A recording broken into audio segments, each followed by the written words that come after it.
Maman signe ici, c'est juste une formalité. Il a dit ça d'une voix douce, posée, presque distraite, comme s'il me demandait de goûter un gâteau. Thomas, mon gendre, se tenait debout près de la table de la salle à manger, un dossier à la main, un stylo prêt. Je me souviens encore du bruit de la pluie ce jour-là, fine, régulière, sur les vitres. Il sentait l'eau de Cologne et la confiance. Depuis la mort d'Henri, mon mari, c'est lui qui m'aidait pour tout. Les papiers, la banque, les assurances. Il avait cette manière rassurante de tout expliquer d'une voix lente, presque professorale. Il disait souvent « Avec l'âge, Marguerite, les démarches deviennent pénibles. Laisse-moi t'épargner tout ça. » Alors j'ai laissé faire. J'ai cru qu'il me rendait service. Et ce matin-là, sans réfléchir, j'ai pris le stylo qu'il me tendait. Sur la table, il y avait une feuille épaisse, couverte de petits caractères. Je n'ai pas lu. Je n'ai pas voulu lire. Je lui faisais confiance. Je me souviens lui avoir dit « C'est encore une histoire d'assurance, n'est-ce pas ?» Et lui, souriant « Exactement, rien d'important. Juste pour régulariser les choses. » J'ai signé. Une signature, ce n'est rien. 3 secondes peut être. Mais 3 secondes peuvent suffire à effacer une vie entière. Thomas a rangé les papiers dans sa chemise, avec ce calme administratif que j'admirais autrefois. « Parfait, tout est en règle », a-t-il murmuré. Puis il a pris sa veste, m'a embrassé sur la joue et est parti. La porte s'est refermée sur le bruit de la pluie, et moi, je suis restée seule dans le silence. Je n'ai rien ressenti, pas même un doute. Je venais simplement, sans le savoir, de signer ma dépossession. Les semaines ont passé. Rien ne semblait avoir changé. Je continuais à arroser les hortensias, à aller au marché le samedi, à lire le Courrier de l'Ouest chaque matin. Émilie, ma fille, m'appelait parfois pour prendre des nouvelles. Elle parlait vite, entre 2 réunions, 2 enfants à récupérer, 2 dîners à préparer. Moi, j'étais heureuse d'entendre sa voix, même pressée. Un jour pourtant, une lettre est arrivée. Une enveloppe blanche, épaisse, portant le tampon d'un office notarial. Je me suis dit que c'était encore une histoire d'impôts, de taxes foncières. J'ai ouvert machinalement, avec mon vieux coupe-papier d'Henri. Et là, je me suis arrêtée. Les mots dansaient sur la page, froids, précis. Madame Delaunay, nous accusons réception de l'acte de cession de propriété signé le 12 mars dernier en faveur de Monsieur Thomas R. Votre gendre, pour le bien-ci au 17 rue des Ormes. J'ai relu plusieurs fois. Chaque mot était une gifle. Cession de propriété, en faveur de Monsieur Thomas R. Je me suis assise, le sol a semblé se dérober sous mes pieds. Je ne comprenais pas, ou plutôt, je ne voulais pas comprendre. Je me suis levée, j'ai cherché dans mon tiroir à courrier. Rien. Pas de double, pas de copie. Juste un vide administratif, un gouffre de confiance. J'ai appelé Thomas, la voix tremblante. « Thomas, j'ai reçu un courrier du notaire. Il est écrit que la maison… » « Oui, je sais, tout est normal. »« Normal? Mais bien sûr. Vous avez signé, belle maman. Tout est en règle. » Sa voix était calme, presque amusée. Pas un mot de compassion, pas une explication.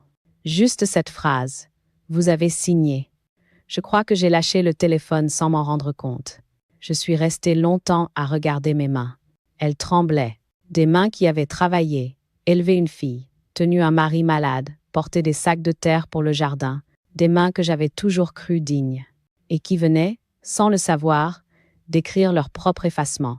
Je me suis assise sur le banc de la cuisine, sur la table, la nappe à fleurs, les miettes de pain du matin, une tasse de café froid. Tout semblait paisible, banal, et pourtant, plus rien n'existait vraiment. Ma maison ne m'appartenait plus. Mon toit, mes murs, mes souvenirs, tout avait changé de nom. Je crois que c'est à ce moment précis que j'ai cessé de respirer normalement. Il y a un silence qui n'est pas celui de la paix, mais celui du vide. Ce silence-là s'est installé en moi ce jour-là. Le soir, je me suis couchée sans allumer la lumière. Je n'ai pas dormi. Je me répétais la même phrase. Vous avez signé. C'est vrai, j'avais signé, mais je n'avais pas lu. Et soudain, tout prenait un autre sens. Toute ma vie, j'avais signé sans lire. Des autorisations de sortie pour ma fille, des formulaires pour Henri, des procurations, des contrats d'assurance, J'avais toujours fait confiance. Ce soir-là, j'ai compris que la confiance est une forme de cécité, et qu'à 74 ans, on ne me l'avait pas volée. On me l'avait simplement laissé trop longtemps. J'ai pris mon vieux carnet à couverture rouge, celui où Henri notait les dépenses du mois. J'ai ouvert à la première page blanche, et j'ai écrit « 12 mars », j'ai signé sans lire. Mais à partir de demain, je vais tout relire. Je ne le savais pas encore, mais à cet instant, commençait la deuxième vie de Marguerite Delaunay, celle d'une femme qui, un jour, a décidé de lire jusqu'au bout. Il y a des vies qui commencent dans le bruit et finissent dans le silence. La mienne a toujours été à mi-chemin, faite de gestes simples, de mots mesurés, de jours qui se ressemblent sans jamais s'user. Je suis née à Tours, dans une famille d'artisans. Mon père était tailleur de pierre, ma mère couturière. J'ai appris très tôt à faire les choses avec mes mains, à ne pas dépendre de grand-chose, sauf du bon sens et de la lumière du jour. Quand j'ai rencontré Henri, j'avais 21 ans, il travaillait dans un petit atelier de menuiserie. Il sentait le bois, la sciure et la patience. Il n'avait pas de beaux discours, mais il savait regarder dans les yeux. Et ça, je crois que c'est ce qui m'a convaincue. Nous nous sommes mariés un printemps, un de ces jours où le vent pousse les nuages juste assez pour laisser passer le soleil. Pas de grande robe, pas de fête bruyante. Seulement quelques proches, une table en bois, un bouquet de pivoine et la certitude d'avoir choisi le bon compagnon. Avec Henri, nous avons tout construit à deux au sens propre. Nous avons acheté un petit terrain à la sortie de Tours, du côté de Sainte-Radégonde. Une cabane d'abord, puis une maison, pierre après pierre. Il y avait cette fierté tranquille, voir s'élever un mur, une fenêtre, un toit. Je plantais des hortensias, lui posais les volets. Nous ne parlions pas beaucoup, mais chaque clou, chaque graine, chaque regard était une phrase d'amour. Quand Émilie est née, la maison avait déjà une âme. Je me souviens encore de la première nuit. Henri berçait le bébé en marchant dans le couloir, murmurant des mots que je n'avais jamais entendus de lui. J'ai compris ce soir-là que les hommes de peu de mots sont souvent ceux qui aiment le plus fort. Les années suivantes ont filé comme une eau claire. Henri travaillait beaucoup, mais rentrait toujours à la même heure. Moi, je tenais la maison, je lisais beaucoup, j'écrivais parfois, j'aimais noter les détails de chaque jour, les fleurs qui poussaient, les phrases qu'Émilie inventait. J'avais ce besoin de garder trace, comme si écrire me permettait de ralentir le temps. Émilie a grandi dans la douceur. Curieuse, vive, un peu rêveuse. Elle aimait suivre son père à l'atelier, jouer avec les copeaux de bois, fabriquer des poupées de sciure et de tissu. Henri disait « Elle aura tes yeux, mais mon entêtement ». Et il avait raison. Nous étions modestes, mais heureux. Pas de vacances, pas de luxe, juste le confort d'un foyer sincère. Le dimanche, on allait se promener le long de la Loire. Henri ramassait des pierres plates, Émilie jetait des cailloux dans l'eau, et moi, je ramassais les sourires. Puis le temps, comme toujours, a commencé à grignoter le bonheur par les bords. Henri a eu des problèmes de dos, puis de cœur. Il disait que ce n'était rien, que c'est l'âge, ma vieille. Mais moi, je voyais bien qu'il se fatiguait. Quand il est tombé malade pour de bon, tout s'est refermé. Les mois d'hôpital, les silences, la peur. Je restais forte, du moins en apparence. Et quand il est parti, un matin de novembre, la maison a perdu sa respiration. Je me souviens avoir erré des jours entiers sans rien faire. Les hortensias ont fané, les volets sont restés fermés. Puis, un soir, j'ai rouvert mon carnet, celui où j'écrivais autrefois. J'ai noté simplement « Henri est parti, mais la maison reste debout. Donc, moi aussi. » C'est à partir de là que j'ai recommencé à vivre, lentement, autrement. Je jardinais, je lisais, je me promenais. La solitude ne me faisait pas peur. J'avais ma maison, mon carnet, mes souvenirs. C'était suffisant. Puis Thomas est arrivé. Je me souviens de la première fois où je l'ai vu. Émilie me l'a présenté un dimanche. Il portait une chemise claire, un sourire discret. Il m'a serré la main avec une politesse parfaite. « Madame Delaunay, c'est un honneur de vous rencontrer. » Je l'ai trouvé charmant. Trop peu, être. Mais à cet âge-là, on confond souvent la douceur avec la bonté.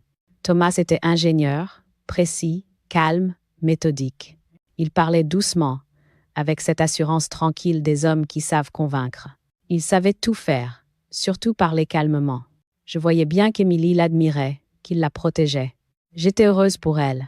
Quand ils se sont mariés, je leur ai offert une table en chêne qu'Henri avait fabriquée de ses mains. Je me souviens avoir dit à Thomas, « Ce bois a résisté à tout. J'espère que vous aussi. » Il a souri, sans comprendre. Les années suivantes, il a pris sa place dans nos vies avec une facilité déconcertante. Toujours disponible, toujours serviable. Il m'aidait avec les papiers, réparait la chaudière, faisait mes déclarations d'impôts. Je le considérais comme un fils, et je me disais souvent, Henri aurait aimé ce garçon-là. J'avais confiance, aveuglément. J'étais fière de lui, fière d'eux. Et quand, un jour, il m'a dit en souriant, « Belle maman, avec vous, tout est simple. » Je n'ai pas entendu que, dans sa bouche, simple voulait déjà dire facile à tromper. Au début, c'était de petites choses. Rien d'inquiétant, rien de méchant du moins en apparence. Thomas venait souvent les dimanches, toujours avec ce même air tranquille. Chemise repassée, regard doux, voix de professeur. Il déposait son ordinateur sur la table de la cuisine et disait « On va faire un peu d'ordre dans vos papiers, belle maman. Il faut que tout soit bien rangé. » Je le regardais taper sur son clavier, changer mes mots de passe, classer mes documents dans des dossiers qu'il appelait sécurisés. Moi, je me contentais de le remercier. J'étais reconnaissante. Il s'occupait de ce que je n'aimais pas faire. Je pensais naïvement qu'il me protégeait. Un jour, il m'a demandé ma carte bancaire pour vérifier les prélèvements, dit-il. Les banques profitent des personnes âgées, vous savez. Il a noté le code sur un papier qu'il a rangé dans son portefeuille. Je n'ai rien dit. Je lui faisais confiance, comme à un fils. Peu après, il a pris le livret de famille et le titre de propriété. Je vais les garder chez moi, ce sera plus sûr. J'ai acquiescé, sans réfléchir. Mais le soir, en rangeant la table, j'ai ressenti une étrange sensation, comme si une porte intérieure venait de se fermer. Les jours suivants, il a installé une nouvelle application pour mes comptes. Ne vous inquiétez pas, j'ai mis un mot de passe plus simple. Sauf que ce mot de passe, c'est lui qui le connaissait, pas moi. Je ne pouvais plus consulter mon propre argent. J'ai commencé à noter les détails dans mon carnet rouge. Des phrases courtes, presque invisibles. Dimanche, il a pris les clés du coffre. Jeudi, il a changé le code. Aujourd'hui, je n'ai plus la main sur rien. Chaque ligne était une miette de vérité. Un après-midi, alors que je pliais du linge, j'ai entendu sa voix dans le salon. Il parlait avec Émilie, sans savoir que j'étais là. « Ta mère perd un peu la tête, tu sais. Elle oublie les papiers, elle se fatigue vite. »« Oh, pauvre maman, tu crois qu'il faut s'inquiéter ? » ?»« Non, non, je gère. Je gère. » Ce mot-là m'a glacée. Ce n'était plus moi qui gérais ma vie, c'était lui. Le soir, j'ai ouvert mon carnet et j'ai écrit. On m'a ôté le droit de lire, sous prétexte de m'aider. Je relisais la phrase en tremblant. Elle sonnait juste, trop juste. Peu à peu, tout est devenu pour mon bien. Il a voulu installer une caméra dans le couloir, pour votre sécurité. Il a déplacé le téléphone fixe dans le salon pour éviter les chutes de fil. Il a fait transférer mon courrier pour ne rien perdre d'important. Chaque geste semblait logique, mais chaque geste me retirait quelque chose. Une clé, un mot, un geste d'autonomie. Un matin, il a ouvert le journal à la page des annonces immobilières. « Vous savez, belle maman, cette maison est grande pour vous seule. » J'ai souri, poliment. Mais au fond de moi, une alarme s'est allumée. Je me suis dit, quand on commence à parler de place, on prépare le déplacement. Je ne disais rien à Émilie. Quand je tentais d'aborder le sujet, elle me répondait en riant, « Maman, tu exagères. Thomas veut juste t'aider. » Elle parlait comme si ma prudence était une faiblesse. Comme si vieillir, c'était forcément renoncer à comprendre. Alors j'ai cessé de parler. J'ai préféré observer. Je comptais les clés disparues, les dossiers mis de côté, les factures que je ne recevais plus. Le silence est devenu ma manière de voir. Un soir, Thomas a dit, « Les papiers, c'est compliqué pour votre âge. Laissez-moi faire. » Sa voix était douce, presque tendre. Mais dans ses mots, j'ai entendu le bruit sec d'une serrure qui se ferme. J'ai noté la date, l'heure, la phrase exacte. Je ne savais pas encore que ce serait ma première preuve. À partir de ce jour-là, J'ai commencé à me sentir sous tutelle invisible. Personne ne m'avait déclaré inapte, mais tout le monde agissait comme si je l'étais déjà. Et le pire, c'est que cette dépossession se faisait dans le calme, dans la bonne conscience générale, avec des sourires et des cafés partagés. Chaque fois qu'il partait, il me laissait un mot sur la table. Tout est sous contrôle. Oui, tout l'était sauf moi. Le soir, j'ai écrit une dernière ligne avant de fermer le carnet. On ne m'a pas volé mes biens. On a commencé par m'emprunter mes gestes. Je ne le savais pas encore, mais ce carnet allait devenir ma liberté future. C'était le seul territoire qu'il ne pouvait pas contrôler. Mes mots. C'était un lundi, gris et banal, comme tous les lundis depuis la mort d'Henri. J'étais en train de repasser un torchon quand Thomas a sonné à la porte. Toujours ce même sourire courtois, ce calme presque professionnel. Il avait sous le bras une pochette beige et un stylo. Je passais dans le quartier, belle maman. J'ai pensé qu'on pouvait régler un petit papier d'assurance. Rien de bien important. Il a posé la pochette sur la table, à côté de ma tasse de thé. Je n'ai rien soupçonné. Pourquoi l'aurais-je fait? Depuis des mois, il s'occupait de tout. Les factures, la mutuelle, les impôts. J'étais soulagée. C'est juste un renouvellement pour la maison, a-t-il ajouté. Comme ça, tout sera en règle en cas de sinistre. J'ai pris le stylo. Il a posé le doigt sur la ligne. Ici, belle maman. Et là aussi, une petite signature. Je me souviens de la lumière grise ce jour-là, de la pluie fine sur les vitres, du tic-tac régulier de l'horloge. Je me souviens du bruit du stylo sur le papier, un son doux, presque rassurant. Et surtout, je me souviens de sa phrase. Voilà, parfait. Vous pouvez dormir tranquille. Il a glissé les feuilles dans la pochette, a pris une gorgée de café, puis s'est levé. Avant de partir, il a ajouté « Vous savez, je tiens à ce que tout soit clair pour vous. » Ironie du sort. Tout allait justement devenir clair, mais trop tard. 2 mois ont passé. Un matin de mai, j'ai trouvé dans ma boîte aux lettres une enveloppe blanche, épaisse, avec un cachet bleu. Office notarial Brière, fils. Je l'ai ouverte sans méfiance. Et j'ai lu, d'abord lentement, puis plus vite, puis plus du tout. Les lettres dansaient. Les phrases me coupaient la respiration. Madame Delaunay, nous vous confirmons l'enregistrement de la cession de propriété partielle, signée le 14 mars dernier, en faveur de M. Thomas R., portant sur le bien situé au 17 rue des Ormes. J'ai reposé la lettre, tremblante. J'ai relu 3 fois. Chaque mot me crevait la poitrine. Cession, propriété, partielle, en faveur de Thomas. Je ne comprenais pas. J'ai cru à une erreur. Une blague administrative. Je me suis assise, j'ai respiré fort, puis j'ai pris le téléphone. Thomas a décroché au bout de 2 sonneries. Allô? Thomas. J'ai reçu une lettre du notaire. On parle de cession de propriété? Un silence. Puis sa voix, posée, détachée. Oui, c'est normal. C'est pour régulariser la maison, vous vous souvenez? Régulariser? Mais on dit que j'ai signé une cession. Eh bien oui, belle maman, vous avez signé. Il fallait lire. J'ai senti le sol se dérober. Il a continué, implacable. Vous savez, dans la vie, tout est dans les papiers.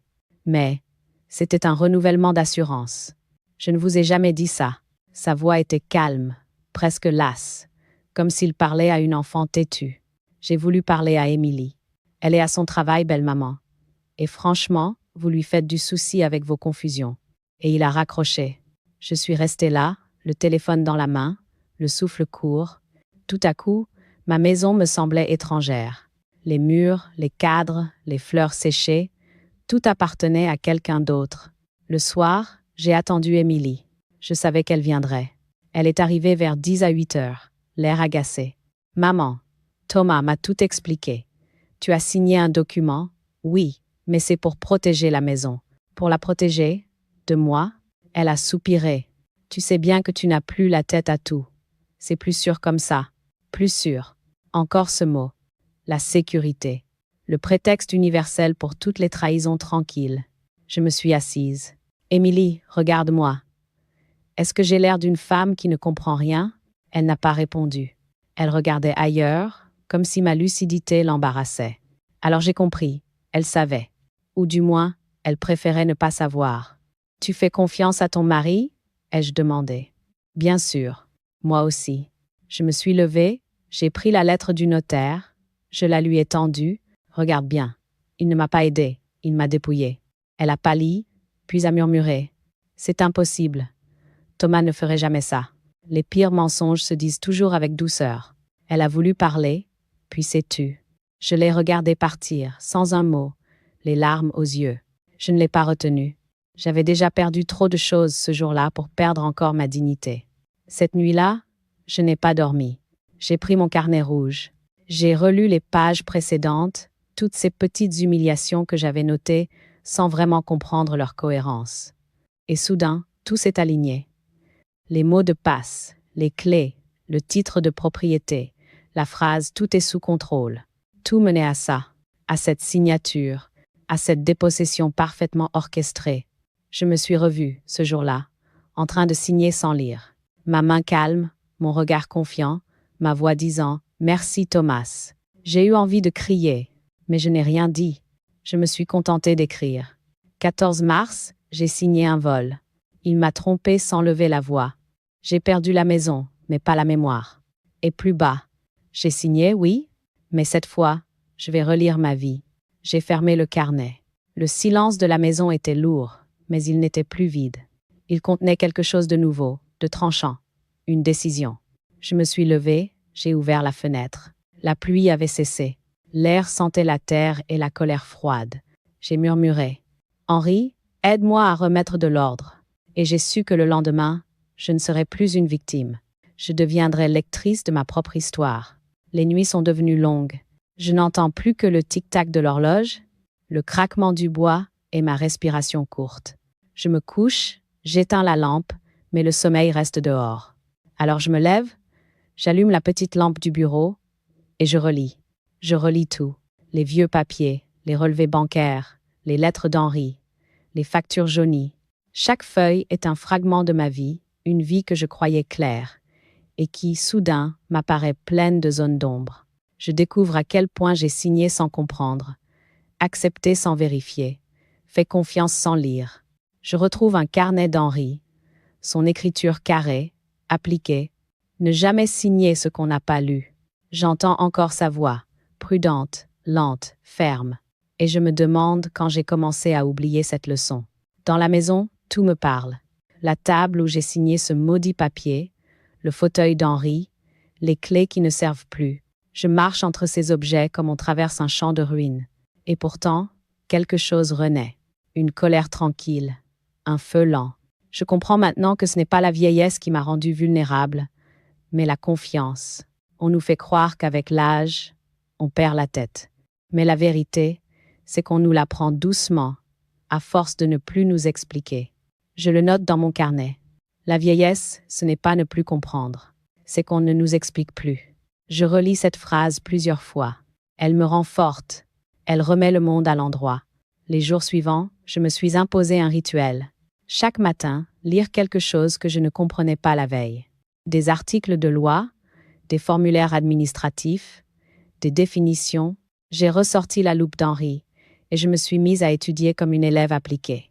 Je voulais comprendre ce qu'on m'avait fait, ligne par ligne, mot par mot. J'ai découvert le mot dol, la tromperie en droit, puis vice de consentement. Et ce jour-là, j'ai compris que ma naïveté avait un nom juridique et que le droit, ce n'était pas réservé aux autres. C'était aussi une langue à apprendre, une langue pour se défendre. Je n'avais plus peur des mots. Je les soulignais, les classais, les recopiais sur un cahier. Je me sentais vivante, comme si, à chaque mot compris, je récupérais un morceau de moi. Le soir, je relisais les lettres d'Henri. L'une d'elles, écrite l'année avant sa mort, disait « Margot, si un jour je ne suis plus là, promets-moi de continuer à réfléchir avant de faire confiance. » J'ai murmuré « Je te promets, Henri. Cette fois, je vais réfléchir jusqu'au bout. » Les voisins me trouvaient changée. Ils disaient que j'avais repris du tonus. Je souriais. Ils ne savaient pas que ce tonus-là venait d'un dictionnaire de droit civil. Chaque soir, je remplissais mon carnet. Je n'y mettais plus seulement des dates, mais des intentions. Lire avant de signer. Demander une copie. Vérifier la provenance. C'était ma nouvelle prière. Et peu à peu, la peur s'est transformée en méthode. Je ne voulais plus crier ni me plaindre. Je voulais comprendre, prouver, agir. Le silence, je l'avais subi. Désormais, il serait mon outil. J'ai collé sur la première page du carnet une étiquette. Lecture de ma vie, dossier vérité. Une nuit, vers 3 heures du matin, je suis allée dans le jardin. La lune éclairait les hortensias fanées. Je me suis assise sur le banc d'Henri et j'ai pensé. Je n'ai plus de maison à mon nom, mais j'ai encore ma tête, ma mémoire et mes mots. Et c'est peu, être ça, le vrai capital d'une femme. Je suis rentrée, j'ai ouvert le carnet et j'ai écrit. J'ai perdu une maison, mais j'ai retrouvé une lecture. Et pour la première fois depuis des semaines, j'ai dormi profondément. Pas parce que j'avais oublié, mais parce que j'avais commencé à comprendre. Le matin où j'ai décidé d'entrer dans la bataille, j'ai mis une robe propre, j'ai pris mon carnet rouge et j'ai fermé la porte derrière moi sans regarder en arrière. Je ne savais pas exactement comment on se battait contre des signatures, contre des mots écrits en petites lettres, mais je savais que la première arme était la clarté, nommer ce qu'on m'avait fait. Ma première démarche a été de retrouver Maître Dumas, le notaire d'Henri. Je n'y allais pas par bravade, mais parce que, depuis toujours, les notaires m'avaient paru les gardiens des vérités écrites. Et si une vérité avait été pervertie, il fallait la remettre à nu devant quelqu'un qui gardait la mémoire des actes. Son bureau sentait la cire et le papier. Il m'a reçu comme s'il m'attendait, sans jugement, seulement une disponibilité qui apaisait le tremblement encore présent dans ma voix. Je lui ai raconté, calmement, en lui tendant les lettres, la brochure, la lettre du notaire qui me notifiait la cession. Il a pris tout son temps, feuilleté, comparé, puis il a posé la main sur la table et a prononcé un mot qui a fait battre mon cœur plus fort. Donation déguisée, dol. Il a expliqué avec la lenteur et la précision d'un professeur que j'avais jadis admiré chez d'autres ce que signifiait chaque terme. Une donation déguisée, m'a-t-il dit, est un acte qui, sous l'apparence d'un contrat, dissimule la réalité d'un transfert patrimonial. Le dol signifie qu'un consentement a été obtenu par la tromperie, une information cachée, une fausse représentation, un stratagème. Autrement dit, on avait utilisé ma confiance pour me faire signer ce que je n'avais pas consenti à donner. Ma première décision fut simple, constituer des preuves. On m'a appris que la loi aime les traces. Les témoins, les courriels, les relevés bancaires, les chèques, tout cela pèse devant un officier public. Je suis rentrée chez moi comme une archéologue, j'ai fouillé mes tiroirs, j'ai sorti des boîtes, j'ai retrouvé des notes d'Henri, des factures, des tickets, des vieilles lettres. J'ai photographié chaque page, noté la moindre date, la moindre signature, et j'ai remis de l'ordre dans ce qui me restait. Avec Maître Dumas, nous avons dressé la liste des éléments utiles. La pochette beige remise par Thomas, si elle était encore disponible. Les copies de la procuration et de l'acte enregistré. Les relevés de compte des 6 derniers mois, montrant les mouvements suspectés. Les échanges de courriels et de SMS entre Thomas et ma fille. Les témoins. La voisine qui avait vu Thomas emporter mon livret. Le facteur qui avait souvent vu la pochette partir. Nous avons demandé des copies certifiées conformes de l'acte de cession au fichier immobilier. Maître Dumas a contacté la conservation des hypothèques pour obtenir l'extrait cadastral et la date précise d'inscription. Chaque démarche administrative était lente, mais j'y prenais goût. J'écrivais des lettres, je remplissais des formulaires, je demandais des attestations. La lenteur n'était pas ennemie, c'était la méthode. J'ai aussi pris contact avec ma banque. La conseillère, une jeune femme polie, m'a proposé de rétablir l'accès à mon compte et de poser une alerte pour tout mouvement inhabituel. J'ai ouvert un nouveau compte, seul signataire, afin de dissocier mes fonds des manipulations possibles. Puis, j'ai envoyé une lettre recommandée avec accusé de réception pour révoquer toute procuration éventuelle au profit de Thomas. La lettre était sèche, précise. Je demandais la confirmation écrite de la révocation. Les procédures doivent être écrites. C'est ainsi que l'on transforme la colère en preuve. Pendant ce temps, je mettais ma vie en ordre avec la même minutie. J'ai photocopié tous les chèques, retrouvé les reçus de travaux faits par Henri, réuni des photos datées, prouvant que j'avais habité la maison avant toute prétendue transaction. Autant d'éléments qui montrent l'état d'esprit et la possession antérieure. J'ai consigné tout cela dans une chemise que j'ai étiquetée d'osière vérité. Chaque page avait sa note en marge. Source, date, témoin. Mon carnet rouge s'est transformé en plan de bataille. Maître Dumas a lu mon dossier et a pioché parmi les options. Saisir le notaire qui avait enregistré l'acte pour demander des explications, engager une procédure en nullité pour vice de consentement, voire saisir le procureur s'il existait assez d'éléments de dol.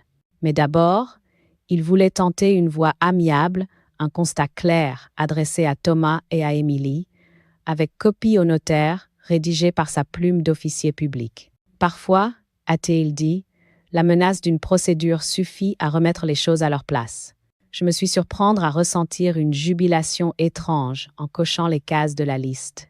Il y avait de la dignité dans ces formalités. Mettre des mots sur ce qui m'avait été pris, c'était reprendre la place que l'on m'avait arrachée.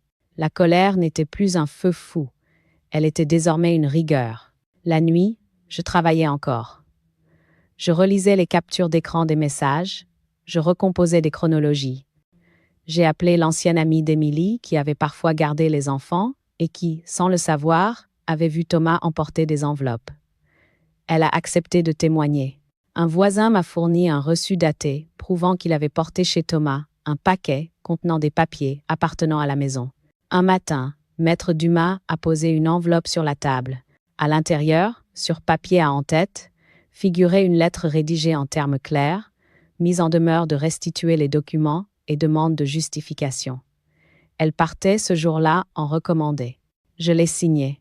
Ce geste a eu pour moi le même poids que la signature fatale de Thomas. Mais cette fois, je savais ce que je signais. Je pesais chaque mot, je lisais chaque ligne.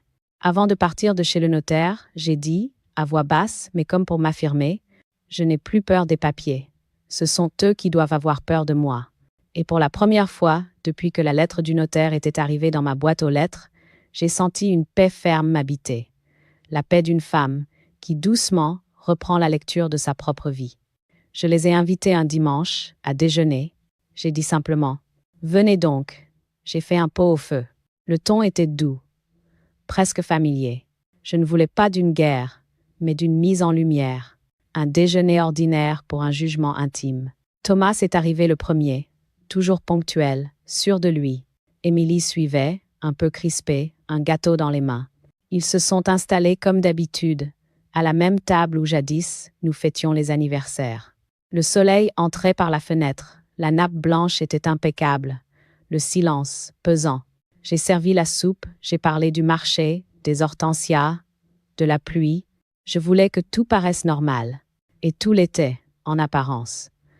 Mais sur la table, sous le plat de viande, reposait une enveloppe grise, celle de Maître Dumas. Pendant qu'ils mangeaient, j'observais leurs gestes, leurs regards. Émilie paraissait nerveuse, Thomas calme comme toujours. Ce calme qui m'avait jadis rassuré et qui désormais m'effrayait. Quand le repas s'est terminé, j'ai rangé les assiettes sans un mot, puis j'ai posé devant moi l'enveloppe, lentement, comme on sortirait une pièce à conviction. J'ai reçu des nouvelles de mon notaire, ai-je dit. Thomas a levé les yeux, distrait. Ah oui? Tout est réglé, j'espère? Pas encore. Justement, il y a une petite rectification. Je me suis assise, j'ai ouvert l'enveloppe, sorti la lettre. Le papier était épais, les mots pesés. Je les ai lus à voix haute, lentement, chaque syllabe tombant comme un verdict. La donation du 14 février est contestée pour vice de consentement, en raison d'un dol caractérisé, ayant altéré la volonté de la signataire. Le silence qui a suivi a eu la consistance du verre. Thomas a pâli. Émilie, elle, a porté la main à sa bouche. « C'est une plaisanterie » a-t-il fini par dire. Sa voix, d'habitude si maîtrisée, tremblait légèrement. Je l'ai regardé, droite, calme. « Non, Thomas. Ce n'est pas une plaisanterie, c'est une procédure. » Il a voulu se lever, mais je l'ai arrêté d'un geste. « Assieds-toi. Je n'ai pas encore fini de lire. » J'ai pris une deuxième feuille, la copie de la mise en demeure rédigée par Maître Dumas. Toute utilisation de l'acte du 14 février sera désormais considérée comme abusive. Une plainte pour escroquerie par abus de faiblesse est en cours d'examen. Il a serré la mâchoire. Vous n'allez pas oser. J'ai déjà osé. Je l'ai regardé dans les yeux. Ce regard que j'avais évité si longtemps, par peur d'y voir le mépris. Mais ce jour-là, j'y ai vu la peur. Une peur froide, nue, rationnelle, celle de celui qui vient de comprendre que la partie n'est plus à son avantage. Émilie a éclaté en sanglots. « Maman, pourquoi tu fais ça? » « Parce que tu ne l'as pas fait, ma fille. Parce que tu n'as rien voulu voir. » Thomas, blême, a tenté de se reprendre. « Vous croyez que la justice va vous écouter? Vous avez signé. » Je me suis levée. J'ai posé la main sur la lettre. Oui, j'ai signé sans lire. Puis, plus bas. « Mais maintenant, c'est toi qui vas devoir relire tes actes. » Un silence plus lourd que tous les mots a envahi la pièce. On n'entendait plus que le bruit du vent contre les volets. J'ai senti qu'Émilie me regardait autrement, pas encore avec tendresse, mais avec un début de respect mêlé de honte. Thomas a repoussé sa chaise. « C'est absurde, on va en parler à l'avocat. »« Ce sera parfait, » ai-je dit. « Maître Dumas se fera un plaisir de le rencontrer. » Il a saisi sa veste, furieux, et a quitté la maison sans un mot. Émilie est restée, debout, immobile. Elle a murmuré « Tu aurais pu me le dire avant. Tu ne m'aurais pas cru. » Elle a hoché la tête, puis s'est approchée. Lentement, ses doigts ont frôlé les miens. « Tu n'as pas changé, maman. »« Si, » ai-je soufflé. J'ai appris à lire. Quand la porte s'est refermée derrière eux, j'ai rangé les papiers dans l'enveloppe, soigneusement. Je n'éprouvais ni triomphe, ni vengeance. Seulement une immense fatigue et une clarté nouvelle. Je venais de reprendre ma voix, cette voix silencieuse qu'on m'avait volée à coups de signature. J'ai écrit dans mon carnet, d'une écriture nette. La vérité n'a pas besoin de crier. Elle suffit à se lire. Et en dessous, le piège s'est refermé. Mais pas sur moi. Les jours qui ont suivi le déjeuner ont eu la lenteur d'un orage qui s'éloigne. Je savais que rien ne serait plus jamais comme avant, mais je ne mesurais pas encore l'étendue de la fracture. Émilie ne m'a plus appelée. Pas un mot, pas un message, pas même un reproche. Le silence entre nous est devenu une muraille. Je l'imaginais prise entre deux loyautés, celle du sang et celle du mariage. Et dans ces batailles-là, les mères perdent toujours. Quant à Thomas, il avait choisi la colère. Il a nié, contesté, menacé. Il a écrit à Maître Dumas, puis à mon notaire, puis au juge. Il parlait de malentendus, de confusion administrative. Mais plus il écrivait, plus son ton trahissait la panique. Je le savais désormais. Un mensonge bien habillé finit toujours par se déshabiller tout seul. Je l'ai noté dans mon carnet. Les mensonges tombent toujours d'eux-mêmes, comme les fruits trop mûrs. Les voisins ont commencé à parler. Dans la petite rue de Sainte-Radegonde, les histoires voyagent plus vite que le vent. Certains disaient que j'avais été flouée, d'autres que j'exagérais, que j'avais toujours été susceptible. Je les laissais dire. J'avais cessé de me défendre.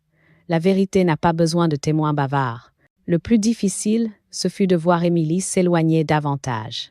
Elle n'est pas revenue, pas même quand la procédure a commencé. J'ai appris par une amie commune qu'elle avait loué un appartement à Tours avec ses enfants, le temps que tout se calme. Je n'en ai voulu à personne. Les filles, parfois, se protègent de leur propre honte en fuyant. Pendant des semaines, je n'ai vécu qu'à travers les papiers. Des courriers du notaire, des lettres recommandées, des convocations, mais tout cela ne me faisait plus peur. Chaque enveloppe qui arrivait était un pas de plus vers la réparation. Un matin de septembre, Maître Dumas m'a appelé. « Madame Delaney, la décision vient de tomber. » Sa voix avait cette gravité feutrée, des nouvelles importantes. Le tribunal reconnaît le dol. L'acte de cession est déclaré nul. Nul? Oui, nul. Comme s'il n'avait jamais existé. J'ai fermé les yeux. Je ne ressentais ni joie, ni triomphe, seulement un grand apaisement, comme une fièvre qui retombe. J'ai murmuré « Merci, maître ». Il a répondu doucement « Ce n'est pas moi qu'il faut remercier, madame. C'est votre rigueur. Votre dossier a parlé pour vous. Il avait raison.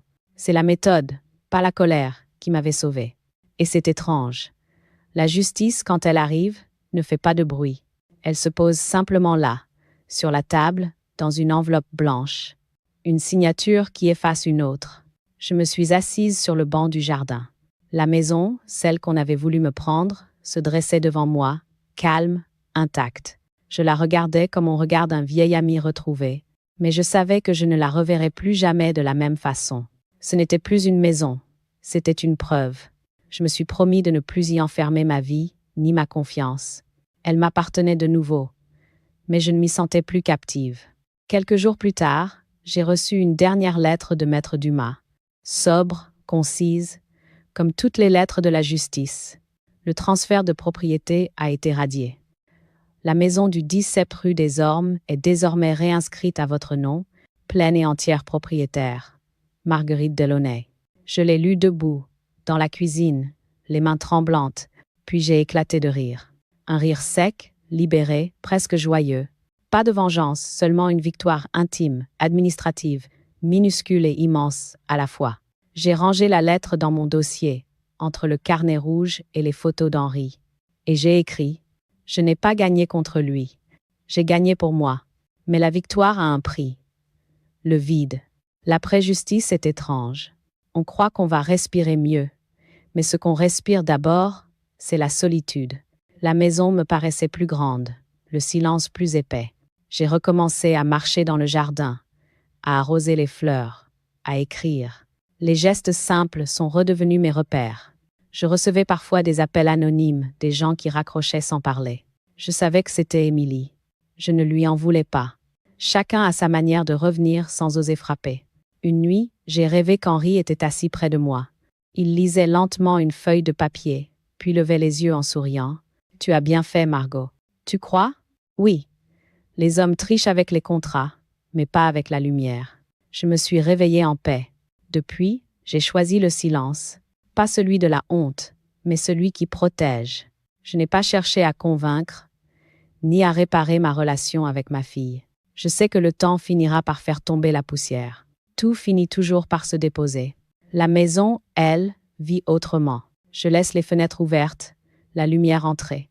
Je relis parfois les lettres officielles, non pour me souvenir du mal, mais pour me rappeler que la vérité existe aussi sur du papier. Ce soir-là, en fermant les volets, j'ai regardé le jardin, calme sous la lune, et j'ai écrit la dernière ligne de la journée. La justice est revenue à mon nom. Mais ce que j'ai retrouvé, ce n'est pas une maison, c'est ma voix. L'été est revenu, comme un pardon. Après des mois de procédure et de silence, la maison a retrouvé le bruit des pas, des voix, du vent dans les rideaux. Mais cette fois, ce n'était plus le même lieu. Elle respirait autrement. Moi aussi. J'ai longtemps cherché ce que je pouvais faire de ce calme revenu. La justice avait réparé les papiers, mais pas encore l'intérieur. Il me restait un goût d'inachevé, une envie de rendre à d'autres ce que j'avais enfin compris. Alors, un matin de juin, en arrosant les hortensias, l'idée est venue aussi claire que la lumière sur les feuilles mouillées. Je vais apprendre aux autres à lire, pas à lire des romans, non. À lire la vie, les formulaires, les lignes minuscules qui décident de tout. Les femmes comme moi, celles qu'on met de côté dès qu'elles vieillissent un peu, celles qu'on appelle maman, belle-maman, mais plus jamais madame. Celles à qui on explique, poliment, qu'elles ne comprennent plus tout. Celles qu'on fait signer pour simplifier. Je voulais que plus jamais une femme ne se retrouve devant un papier sans savoir ce qu'elle donnait. C'est ainsi qu'est né l'atelier lecture, droit. J'ai commencé toute seule, dans ma cuisine. J'ai imprimé des modèles de contrats, d'assurance, des lettres administratives. J'ai mis une annonce au centre social. Cours gratuits de lecture et de compréhension administrative pour femmes de plus de 60 ans. Le mardi suivant, elles étaient 3. Yvette, ancienne couturière, Gisèle, veuve d'un agriculteur, et Léa, discrète, qui ne parlait presque pas. Elles se tenaient assises, droites, un peu intimidées, comme des élèves d'un autre âge. Je leur ai tendu des feuilles, des stylos. On va commencer simple, une facture d'électricité. Yvette a ri. Oh là, moi, je ne lis plus tout ça. Je regarde juste le montant. Justement, ai-je répondu. C'est là que le piège se cache. Et je leur ai montré les mots minuscules, ceux qui changent tout. Révision annuelle, ajustement automatique, conditions générales en ligne. Elles se sont penchées, concentrées, surprises. Gisèle a murmuré. On dirait qu'ils écrivent exprès pour qu'on ne comprenne pas. Non, ai-je dit doucement. Ils écrivent pour ceux qui n'ont pas le courage de lire. Le cours s'est terminé avec des sourires et du café. Elles sont revenues la semaine suivante. Puis d'autres sont venues. En un mois, nous étions 10. La table de la salle à manger est devenue une salle de classe improvisée. On y lisait des contrats de banque, des quittances de loyer, des courriers de notaire. Elles posaient des questions, prenaient des notes, riaient de leurs propres hésitations. Et moi, je les regardais avec tendresse. Ces femmes que la société croit fragiles et qui redécouvraient leur force par la lecture. Un jour, une jeune fille est arrivée. Elle s'appelait Clara, 10 à 9 ans, étudiante en droit. « J'ai vu votre affiche », a-t-elle dit. « Je voudrais aider. » Elle s'est assise à côté de moi, a corrigé des formulaires, expliqué des termes juridiques.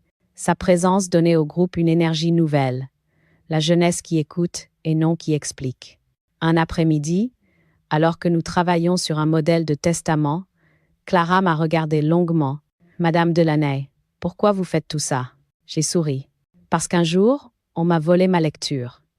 Et je la rends au monde. » Elle a noté cette phrase dans son cahier, comme une maxime. Je ne savais pas encore qu'elle la citerait plus tard dans son mémoire de fin d'études. Les mois ont passé. L'été était radieux. La glycine avait envahi le mur de la cour. Chaque mardi, les femmes arrivaient avec des gâteaux, du café, parfois des fleurs. Elles appelaient la maison l'école de la vérité. On riait souvent. On parlait des enfants, des maris, des absents. Mais surtout, on lisait. Et chaque fois qu'une d'entre elles déchiffrait seule une phrase juridique, je voyais dans ses yeux une victoire. Yvette m'a dit un jour, « Vous savez, je me suis défendue contre un vendeur qui voulait me faire signer un abonnement. J'ai dit, je veux d'abord lire. » Il n'a pas insisté. Je lui ai serré la main. Voilà, c'est ça la dignité. Lire avant d'obéir. Je prenais des notes de tout. Je préparais des fiches, les mots à surveiller, les droits du consommateur, les contrats à durée cachée. La table se couvrait de papier, de post-it, de feutres colorés. C'était le désordre le plus joyeux que j'ai jamais connu. Un matin d'août, alors que la chaleur faisait vibrer les rideaux, le facteur a apporté une grande enveloppe blanche. L'écriture sur le devant m'a fait sourire, ronde, un peu hésitante. J'ai ouvert. C'était une lettre d'Émilie. « Maman, je suis tombée sur un article qui parlait de ton atelier. J'ai eu honte de comprendre trop tard. Thomas et moi sommes séparés. J'aimerais venir te voir, si tu veux encore de moi. » Je suis restée longtemps à regarder ces mots. Ils étaient simples, maladroits, mais sincères. Je n'ai pas pleuré. Je me suis simplement assise dans le jardin, à côté du dossier vérité. Puis j'ai écrit ma réponse sur une feuille blanche. « Oui, viens. Mais ne t'excuse pas. Apprends à lire avec nous. » Le soir, j'ai marché dans le jardin. La lumière du couchant baignait tout d'or. Les rires des femmes résonnaient encore dans ma tête. Je me suis dit qu'il y a des justices que les tribunaux ne connaissent pas, celles qui naissent autour d'une table, d'un carnet et d'un peu de confiance retrouvée. Je me suis assise et j'ai ouvert mon carnet rouge. Sur la dernière page, j'ai écrit « Je n'enseigne pas la lecture. J'enseigne à ne plus signer sans comprendre. » Et j'ai ajouté, en souriant, « Chaque femme qui apprend à lire un contrat libère une autre femme, quelque part. » La nuit tombait doucement. La maison n'avait plus rien d'un champ de bataille. Elle était devenue un refuge de savoir, de chaleur et de voix. Et dans le silence revenu, j'ai pensé à Henri. Tu vois, mon amour, la lecture m'a rendu libre. Le soir descendait lentement sur la maison. Le ciel avait cette couleur de cuivre que j'aimais tant, quand la lumière se pose sans bruit sur les choses. Le jardin respirait, doux, presque reconnaissant. Les fleurs d'hortensia s'inclinaient, lourdes de rosée, et l'air sentait la menthe et le papier ancien. Je m'étais installée sur le banc, mon carnet rouge sur les genoux, le même carnet qui un jour m'avait sauvée. Les pages étaient pleines, des dates, des phrases, des notes, des citations de loi, mais aussi des confidences, des regrets, des pensées sur la vie. Tout ce que j'avais été et tout ce que j'avais appris à redevenir. Le jardin bruissait autour de moi. On entendait, au loin, les rires étouffés des femmes de l'atelier qui rentraient chez elles. Elles avaient laissé sur la table des tasses de café, un paquet de biscuits entamés et leur carnet de cours. Je les rangerai plus tard. Pour l'instant, je voulais savourer ce moment suspendu. La paix après la tempête. J'ai ouvert le carnet à la dernière page. Je savais que ce soir, je devais écrire le mot final. Pas pour clôturer, mais pour remercier. Je me suis relue. Tout y était. La trahison, la peur, la chute, la découverte du droit, la lente reconquête. Chaque ligne témoignait d'une chose simple. J'avais cessé d'être une victime le jour où j'avais recommencé à lire. Et dans ma lecture, j'avais retrouvé ma voix. J'ai pris mon stylo, celui qu'Henri m'avait offert autrefois, un Waterman bleu marine. Je l'ai tenu un instant, comme on prend la main d'un ami avant de dire adieu. Puis j'ai écrit, lentement. Lire, c'est se défendre. Et se taire, c'est parfois dire non autrement. Les mots sont venus d'eux-mêmes, sans effort. Ils résumaient tout. La patience, la rigueur, le refus tranquille. J'ai levé les yeux vers le ciel. La première étoile brillait déjà. Je repensais à tout le chemin parcouru, à la femme apeurée que j'étais, signant sans comprendre, à celle ensuite qui apprenait les mots du code civil comme on apprend une langue étrangère, et à celle, maintenant, qui enseignait aux autres à ne plus se laisser déposséder. Ce n'était pas la vengeance qui m'avait tenu debout. C'était la lucidité, la certitude que le savoir rend libre, et que la dignité n'a pas d'âge. Je me souvenais d'une phrase d'Henri, prononcée un soir d'hiver, quand il réparait un meuble dans l'atelier. Tu sais, Margot, ce n'est pas le bruit du marteau qui fait tenir le bois, c'est la précision du geste. Je crois que c'est pareil pour la justice. Ce n'est pas la colère qui redresse les choses, c'est la précision. Et le silence, parfois, est la forme la plus exacte de cette précision. Le vent a soulevé doucement les pages du carnet. Certaines s'étaient détachées, d'autres s'étaient tachées de café, de larmes ou d'encre. C'était bien ainsi. Rien de parfait, mais tout vrai. Je les ai caressées du bout des doigts, comme on caresse une cicatrice devenue souvenir. Je pensais à Émilie. Elle revenait parfois, discrètement, pour partager un thé ou aider à l'atelier. Entre nous, il n'y avait plus de reproches, seulement un silence neuf, sans rancune. Le genre de silence qui ne pèse plus, mais qui protège. Elle m'avait dit un jour, timidement, « Tu sais, maman, je comprends maintenant pourquoi tu t'es battue. Je ne me suis pas battue contre quelqu'un, » ai-je répondu. Je me suis battue pour lire ce qu'on m'écrivait. Elle avait souri. Et pour la première fois depuis longtemps, j'avais vu dans ses yeux non la fille, mais la femme. Le soir avançait. Les ombres s'allongeaient sur le mur du jardin. Un merle chantait quelque part, dans le figuier. Je sentais le temps s'apaiser autour de moi, comme un livre qu'on referme avec douceur. Je me suis levée lentement et rangé le carnet dans la pochette grise marquée « Dossier vérité ». Sur la couverture, j'ai ajouté au crayon « Clôturé, mais vivant ». J'ai pris une profonde inspiration. L'air sentait la terre humide, la fin d'un chapitre et le début d'un autre. Je n'attendais plus rien, ni excuse, ni reconnaissance. La paix, quand elle vient, ne se demande pas. Elle s'installe, simplement. Je me suis assise à nouveau et regardé le ciel s'assombrir, et j'ai murmuré « Henri, tu vois ?» J'ai fini de signer à l'aveugle. Le vent a bougé les feuilles comme une réponse. Je n'avais plus peur des papiers, ni des mots, ni du silence. J'avais compris que tout cela faisait partie de la même langue, celle de la vie qu'on reprend entre ses mains. J'ai souri, puis j'ai prononcé, à voix basse, la phrase que j'avais gardée pour la fin, celle qui avait donné sens à tout. Le silence peut aussi être une forme de justice. Et le merle, comme s'il avait attendu ce moment, a recommencé à chanter. Pas fort, juste assez pour remplir l'air d'un accord simple, comme une signature apaisée. La nuit est tombée. Je suis restée là, longtemps, dans la lumière qui s'effaçait. Je ne pensais plus à Thomas, ni au papier, ni même au procès. Je pensais à la paix. Cette paix qu'on ne gagne pas contre les autres, mais en soi.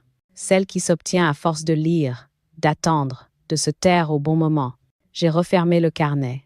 Le bruit du cuir, discret, m'a paru ressembler à un dernier mot. Mais ce n'était pas une fin, c'était une respiration. Et dans ce silence-là, je me suis sentie enfin à ma place. Non pas la femme qu'on protège, mais celle qui sait